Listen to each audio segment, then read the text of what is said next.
வணக்கம். உங்களோட வாழ்க்கையில உங்க தலைவிதியை மாத்தி உங்க வாழ்க்கையில உங்களை ஜெயிக்க வைக்கிறதுக்கான ஒரு 6 விதிகளை தான் இன்னைக்கு உங்ககிட்ட ஷேர் பண்ண போறேங்க. வீடியோவை ஸ்கிப் பண்ணாம முழுசா கேளுங்க. கண்டிப்பா சொல்றேங்க, உங்க வாழ்க்கையில நீங்க ஜெயிக்கிறத யாராலையும் தடுக்கவே முடியாதுங்க. நல்லா கேட்டுக்கோங்க. சில நேரத்துல நம்ம வாழ்க்கையில நம்ம நினைக்கிற ஒரு விஷயம் என்னன்னு கேட்டீங்கன்னா, யாராவது நமக்கு உதவி பண்ணிட மாட்டாங்களா, நம்ம வாழ்க்கையில ஏதாவது ஒரு அதிசயம் நடந்துராதா, இல்ல ஏதாவது ஒரு விஷயத்து மூலமா நமக்கு அதிர்ஷ்டம் வந்துராதா, அதை வச்சுக்கிட்டு நம்ம வாழ்க்கையில நாம ஜெயிச்சிட மாட்டோமா அப்படின்னு நிறைய பேரு நினைச்சு பார்க்காத நாளே கிடையாதுங்க. ஸோ உங்க எல்லாருக்குமே ஒரே ஒரு விஷயம்தான், நாம நினைக்காம நம்ம வாழ்க்கையில ஒரு சின்ன மாற்றம் கூட நம்மளால செய்யவே முடியாதுங்க. பணம், செல்வம், அப்புறம் புகழ், அப்புறம் நிறைய விஷயங்க, மன அமைதி, இது எல்லாமே தானா கிடைக்கும் அப்படின்னு நம்ம எதிர்பார்த்துட்டே இருந்தோம்னா கடைசி வரைக்கும் நம்மளோட வாழ்க்கையில அது மட்டும் நம்மளுக்கு கிடைக்கவே கிடைக்காதுங்க. ஒரே ஒரு விஷயத்த நல்லா புரிஞ்சுக்கோங்க, இது எல்லாமே நம்மளுடைய மனசுல இருந்து நாம வாழ்ற வாழ்க்கை மூலமா நாமளா உருவாக்கிக்கிறது தான். இந்த செல்வம் எல்லாமேங்க, வாழ்க்கையில புகழா இருக்கட்டும், பேரா இருக்கட்டும், எல்லா விஷயமுமே அப்படித்தான். ஸோ நல்லா ஞாபகம் வச்சுக்கோங்க. இதுல நெப்போலியன் ஹில் அவர் ஒரு புக் எழுதியிருக்காரு. அந்த புக்கில் you can work your own miracle, உங்க வாழ்க்கையில உங்களால என்ன பண்ண முடியும், எப்படி பண்ண முடியும் அப்படிங்கிறத வெளிச்சம் போட்டு இந்த புத்தகத்தின் மூலமா எல்லாருக்குமே எக்ஸ்பிளைன் பண்ணியிருக்காரு. அதுல முக்கியமான விஷயம் என்னன்னு கேட்டீங்கன்னா, உங்க வாழ்க்கைக்கான மன அமைதி, பணம், காசு, புகழ், இது எல்லாமே நீங்க தான் சம்பாதிக்க முடியும். வேற யாரும் உங்களுக்காக எதையும் செய்ய முடியாது அப்படிங்கிறத தெல்ல தெளிவா இந்த புத்தகத்துல எழுதியிருக்கிறாரு. ஸோ மனுஷன் தன்னுடைய மனசுல தானே ஏற்படுத்தி கொள்ற எல்லைகளை தவிர வேற எந்த எல்லையுமே அவனுக்கு கிடையாது. நாம நினைக்கலாம், நம்மளால இவ்வளோதான் செய்ய முடியும், நம்மளால இதுக்கு மேல முடியாது அப்படின்னு சில நேரத்துல நாமளே நமக்குள்ள ஒரு எல்லைகளை வகுத்துக்குவோம். ஸோ இதுதான் அவர் சொல்ற விஷயம். என்னன்னு கேட்டீங்கன்னா, நமக்குன்னு ஒரு எல்லையை நாமளே போடக்கூடாதுங்க. ஸோ நமக்கு என்ன தகுதி இருக்கு அப்படிங்கிறத நாம தான் முடிவு பண்ணணும், அடுத்தவங்க முடிவு பண்ணக்கூடாது. அந்த தகுதி அப்படிங்கிறத நாம் என்ன பண்ணுவோம்னா, சில நேரத்தில் நம்மளால இவ்வளோதான்ப்பா முடியும், இதுக்கு மேலெல்லாம் முடியாது அப்படின்னு சில நேரத்தில் நாமளே நம்மளோட தகுதியை ஜட்ஜ் பண்ணுவோம். ஸோ முடிஞ்ச வரைக்கும் உங்களுடைய இலக்குகளை பெருசாக வைங்க. உங்களோட தகுதி பெருசாக இருக்குது அப்படிங்கிறத முதல்ல நீங்கள் உணரணும். ஸோ அடுத்தவங்க ஏதாவது நினச்சிக்குவாங்க, நமக்கெல்லாம் இதுக்கு தகுதியே இல்லை அப்படின்னு நினச்சிக்குவாங்க அப்படின்னா ஒரு நாளும் நீங்கள் நினைக்கவே நினைக்காதீங்க. உங்கள் வாழ்க்கையில் உங்களுடைய தகுதியை நீங்கள் தான் ஜட்ஜ் பண்ணணும். ஞாபகம் வச்சுக்கோங்க. முக்கியமான ஒரு 6 விஷயத்தை இன்னைக்கு உங்ககிட்ட சொல்கிறேங்க. அதில் முதல் விஷயம் என்னன்னு கேட்டிங்கன்னா, தெளிவான இலக்குகளை உருவாக்குறது தான் மிகச்சிறந்த வெற்றிக்கான கொள்கையே. ஸோ நம்ம என்ன பண்ணுவோம் அப்படின்னு கேட்டிங்கன்னா, பொதுவாகவே கடவுளே நான் பெரிய பணக்காரனாக ஆகிடணும், கடவுளே எனக்கு காசு பணம் நிறைய வரணும் அப்படின்னு கடவுள்கிட்ட நிறைய நாள் நம்ம வேண்டி இருப்போம். ஆனால் இதுவே கூட நம்ம வாழ்க்கையில் நம்ம பணம் நிறைய சம்பாதிக்கணும்னு நினைப்போமே தவிர எவ்வளவு சம்பாதிப்போம், அதை வச்சு என்ன பண்ண போகிறோம், அதை எதுக்காக நம்ம சம்பாதிக்கணும் அப்படிங்கிறத கேட்டோம் அப்படின்னா அந்த கேள்விக்கான பதிலே இருக்காது. கேட்டால் நான் பணம் சம்பாதிக்கணும்பா, அவ்வளோதான். ஸோ அந்த மாதிரி என்றைக்குமே நம்மளோட மைண்டில் ஒரு மைண்ட் செட் இருக்கவே கூடாதுங்க. நம்மக்கிட்ட தெளிவான இலக்கு இருக்கணும். ஸோ ஏன் நான் பணம் சம்பாதிக்கணும், எதுக்காக இவ்வளோ பணம் நமக்கு தேவை, எனக்கு ஒரு வீடு வேணும், எனக்கு ஒரு கார்டு வேணும் அப்படின்னு ஒவ்வொரு விஷயத்தையும் நாம் தெளிவாக ஃபிக்ஸ் பண்ணணும். அப்போ தான் நம்மளால் உழைக்க முடியும்.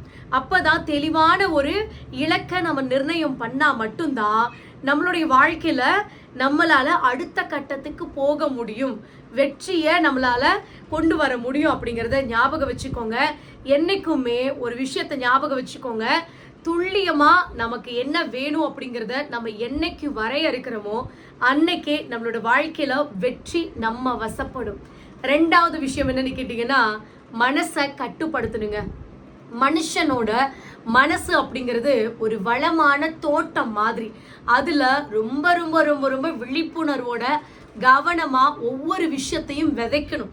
ஸோ ஒரு தோட்டத்தில் நல்ல செடி, ஒரு நல்ல சந்தனக்கட்டையோ இல்லை நல்ல ஒரு பருத்தி செடியோ இல்லை நல்ல கிழங்கு செடியோ விதைச்சோம் அப்படின்னா நம்ம எதை விதைக்கிறோமோ அது கிடைக்கும். அதே மாதிரி தான் ஒரு விஷச்செடியை, ஒரு பூண்டு செடியை, ஒரு தேவையில்லாத செடியை போய் விதைச்சோம்னா அந்த செடி தான் வளரும். ஸோ அதே மாதிரி தான் நம்மளோட மனசு அப்படிங்கிறது ஒரு வளமான தோட்டம். ஸோ அந்த தோட்டம் அப்படிங்கிற நம்மளோட மனசுல நல்ல விஷயங்களை விதைக்கணும். ஸோ நல்ல விஷயங்களை விதைச்சோன்னா தான் நல்லது நடக்கும். அதை விட்டுட்டு எப்போ பார்த்தாலும் நான் வறுமையாக இருக்கேன், நான் ரொம்ப கஷ்டமாக இருக்கேன், நான் ரொம்ப வேதனையாக இருக்கேன் அப்படின்னு எப்போ பார்த்தாலும் ஒரு நெகட்டிவான ஒரு வைப்லே இருந்தோம் அப்படின்னா நெகட்டிவான விஷயம் தான் நடக்கும். ஸோ இதை புரிஞ்சுக்கோங்க. என்னைக்குமே மன ஒழுக்கம் அப்படிங்கிறது ஒரு மனுஷனுக்கு ரொம்ப ரொம்ப ரொம்ப ரொம்ப தேவையான ஒரு விஷயங்க. ஸோ ஒரே ஒரு விஷயம்தான், ஒழுக்கம் எந்த அளவுக்கு முக்கியமோ அட் த சேம் டைம் எண்ணங்களை நாம் சரியாக பயன்படுத்தணும், நம்மளை நாம் கண்ட்ரோல் பண்ணணும். என்றைக்குமே நம்மளை நாம் கண்ட்ரோல் பண்ணுறது முக்கியமான ஒரு விஷயம். அப்போ தான் நம்மளால் ஒரு வெற்றி அப்படிங்கிற கனியை நம்மளால் பறிக்க முடியும். அடுத்து 3வது விஷயம் என்னன்னு கேட்டிங்கன்னா, கூடுதலான உழைப்பினுடைய ரகசியம் தான் 3வது விஷயம். ஸோ என்னங்க கூடுதலான உழைப்பு அப்படின்னு கேட்டிங்கன்னா, ஒரு வேலைக்கு போகிறீங்க, ஒரு ஆஃபீஸ் போகிறீங்க, அங்கே உங்கள் வேலையை மட்டும் செஞ்சுட்டு நாம் பாட்டுக்கு வந்துடணும்பா, நம்ம வேலையை நம்ம செய்கிறோமா, நமக்கு கொடுக்குற காசுக்கு நம்ம செய்கிறோமா, ஸோ கொடுக்குற காசுக்கு மேலே கூவுற பழக்கம்லாம் எனக்கு கிடையாது அப்படின்னு ரொம்ப கேஷுவலாக இருக்கிற வேலையை மட்டும் செஞ்சுட்டு எஸ்கேப் ஆகி வந்துடுறது. அந்த மாதிரி செய்யும்போது எப்படிங்க நம்மளால் நல்ல பேர் வாங்க முடியும்? யோசிச்சு பாருங்க. ஸோ நாம் அட்லீஸ்ட்டு ஏதாவது ஒரு விஷயத்த செய்யணும், அடுத்தவங்களுக்கு நம்ம மேலே ஒரு நல்ல இம்ப்ரெஸ் வரணும். ஸோ நம்மளோட மேனேஜரோ நம்மளோட ஹையர் ஆஃபீஸர்ஸோ நம்மளை பார்த்து பரவாயில்லப்பா நல்லா உழைக்கிறாங்க அப்படின்னு சொல்லணும். நம்ம செய்கிற வேலையில் எந்த அளவுக்கு பர்ஃபெக்ஷன் இருக்கோ அட் த சேம் டைம் நம்ம வாங்குகிற காசை விட கொஞ்சம் எக்ஸ்ட்ரா உழைச்சி பாருங்களேன். கண்டிப்பாக சொல்கிறேன், உங்கள் மேலதிகாரிக்கு ஒரு நல்ல நம்பிக்கை வரும். கண்டிப்பாக சொல்கிறேன். சில இடத்துல சொல்லுவாங்க அதிக பிரசங்கித்தனம் பண்ணுற இதெல்லாம் தேவையில்லாத வேலை அப்படின்னு. உங்கள் மேலே பொறாமை இருக்கிற சில பேர் சொல்லத்தான் செய்வாங்க. அதெல்லாம் எதுக்குன்னு கேட்டிங்கன்னா, ஒரு வேளை உங்கள் வாழ்க்கையில் நீங்கள் எல்லாருக்கிட்டையும் நல்ல பேர் வாங்கி ஜெயிச்சுட்டு போயிட்டீங்கன்னா என்ன பண்ணுறது அப்படின்னு தான் உங்களை டாமினேட் பண்ணணும் அப்படிங்கிறதுக்காக, உங்களை வளர விடக்கூடாது அப்படிங்கிறதுக்காக, உங்களை அடக்கி வைக்கிறதுக்காக நினைப்பாங்க. ஸோ நீ தேவையில்லை, இதெல்லாம் செய்யாத, இதெல்லாம் உனக்கு வேஸ்ட்டு அப்படிலாம் சொல்லுவாங்க. ஸோ தயவு செஞ்சு அதை காதில் வாங்கிக்காதீங்க. என்றைக்குமே வாழ்க்கையில் மிகச்சரியாக ஒரு விஷயம் நம்மளுக்கு நடக்கணும் அப்படின்னா நல்லா நமக்கு செய்ய வேண்டிய ஒரு விஷயம் என்னென்னா, மற்றவங்கள அட்ராக்ட் பண்ணணும் அப்படின்னா ஏதாவது ஒரு விஷயம் ஒரு கவனத்தை ஈர்க்கணும் இல்லையா? ஸோ அதுக்கு நம்ம வாங்குகிற கூலிக்கு தகுந்த வேலையை மட்டும் செஞ்சால் போதும் நினைக்காதீங்க. கொஞ்சமாவது எக்ஸ்ட்ரா ஒர்க் பண்ணுங்க. என்றைக்குமே சொல்கிறேன், நமக்கு எதுக்குப்பா அதிக பிரசங்கித்தனம்னு நினைக்காதீங்க. நீங்கள் செய்கிற வேலைக்கான ஒரு பலன் இன்னைக்கு இல்லைனாலும் கண்டிப்பாக என்னைக்காவது ஒரு நாள் உங்களுக்கு கிடைச்சே தீரும். ஞாபகம் வச்சுக்கோங்க. அதனால் நம்ம எக்ஸ்ட்ரா செய்கிறோம் அப்படின்லாம் வருத்தப்படாதீங்க. அதே மாதிரி 4வது விஷயம் என்னன்னு கேட்டிங்கன்னா, தோல்விகளை எரிபொருளாக மாற்றணும். அது எப்படிங்க தோல்வியை போய் எரிபொருளாக மாற்றணும் அப்படின்னு கேட்டிங்கன்னா, ஒவ்வொரு இக்கட்டான சூழ்நிலையிலையும் தோல்வி தனக்குள்ளேயே அதுக்கு இணையான ஒரு நல்ல ஒரு விஷயத்த, ஒரு பெரிய விஷயத்த விதை மாதிரி வச்சிருக்கும். ஸோ எந்த இடத்துலையுமே ஒரு கெட்டது நடக்குதுன்னா அந்த இடத்துல நல்லது நடக்கும்னு சொல்லுவாங்க இல்லைங்களா? அதே மாதிரி தான் ஒரு கெட்டது நடந்தால் நல்லது நடக்கும், நல்லது நடந்தால் கெட்டது வரும் அப்படின்னு சொல்லுவாங்க பார்த்தீங்களா? அதே மாதிரி தான் இந்த இடத்துல ஒரு இடத்துல நமக்கு தோல்வி வருது அப்படின்னா நிச்சயமாக சொல்கிறேன், அந்த இடத்துல அந்த தோல்விக்கு அடுத்து வெற்றி அப்படிங்கிற ஒரு விஷயம் வந்தே சேரும். ஸோ அதுக்காக தோத்து போயிட்டமே அப்படின்லாம் வருத்தப்பட்டுட்டு உட்காந்துருக்காதீங்க. ஒரு கடுமையான வீழ்ச்சியில் இருந்து, ஒரு தோல்வியில் இருந்து தான் நம்ம வாழ்க்கையில் நம்ம கற்றுக்கிறதுக்கான ஒரு நல்ல பாடம் நம்மளுக்கு கிடைக்கும். ஸோ நல்லா ஞாபகம் வச்சுக்கோங்க, அதில் தான் உங்களுக்கான வெற்றியே ஒளிஞ்சிருக்கு. ஸோ அதனால் தோற்று போயிட்டோமே நினச்சிலாம் வருத்தப்படாதீங்க. கண்டிப்பாக சொல்கிறேன், அடுத்து ஜெயிக்க போகிறீங்க அப்படின்னு நினச்சி சந்தோஷப்பட்டுக்கோங்க. அடுத்த 5வது விஷயம் என்னன்னு கேட்டிங்கன்னா, உளவியல் சூழலை பாதுகாக்கிறது தாங்க. அது என்னங்க உளவியல் சூழலை அது எப்படிங்க நான் பாதுகாக்கிறது அப்படின்னு கேட்டிங்கன்னா, நிறைய பேருக்கு இருக்கிற ஒரு பெரிய பிரச்சனை என்னன்னு கேட்டிங்கன்னா, முடங்கி போன சிந்தனையை வச்சிருக்கிற சில பேர் தன்னை எப்போ பார்த்தாலும் பாதிக்கப்பட்ட ஒருத்த மாதிரியே யோசிச்சுக்கிட்டு என்னாலலாம் முடியாது, என்னால் இதை செய்ய முடியாது, என் வாழ்க்கையில் இதெல்லாம் எனக்கு வராதுப்பா அப்படின்னு நெகட்டிவாகவே யோசிக்கிறாங்க பார்த்தீங்களா? அந்த மாதிரியான மனுஷங்க கிட்ட இருந்து கண்டிப்பா உங்களால வாழ்க்கையில ஜெயிக்கவே முடியாதுங்க. எப்ப பார்த்தாலும் நெகட்டிவா பேசுவாங்க, நெகட்டிவா நடந்துக்குவாங்க. ஸோ நம்மளை சுத்தி இருக்கிறவங்க பாசிட்டிவா இருந்தா மட்டும்தான் நம்மளை நாம பாசிட்டிவா வச்சிருக்க முடியும். ஸோ நல்லா ஞாபகம் வச்சுக்கோங்க, ஒரு வெற்றிகரமான வாழ்க்கைய நம்மளால அந்த மாதிரியான மனுஷங்க கூட இருந்துட்டு வாழவே முடியாதுங்க. சுத்தியுள்ள மனுஷங்களுடைய சிந்தனைகள், அவங்களுடைய எண்ணங்களை உயர்த்தக்கூடிய ஒரு சாதாரணமான நிலைக்கும் தள்ளலாம். அதாவது அவங்கள உயர்த்தக்கூடிய ஒரு நிலைக்கு உங்களால பண்ண முடியும் அப்படின்னா அவங்க கூட நீங்க பழகுங்க.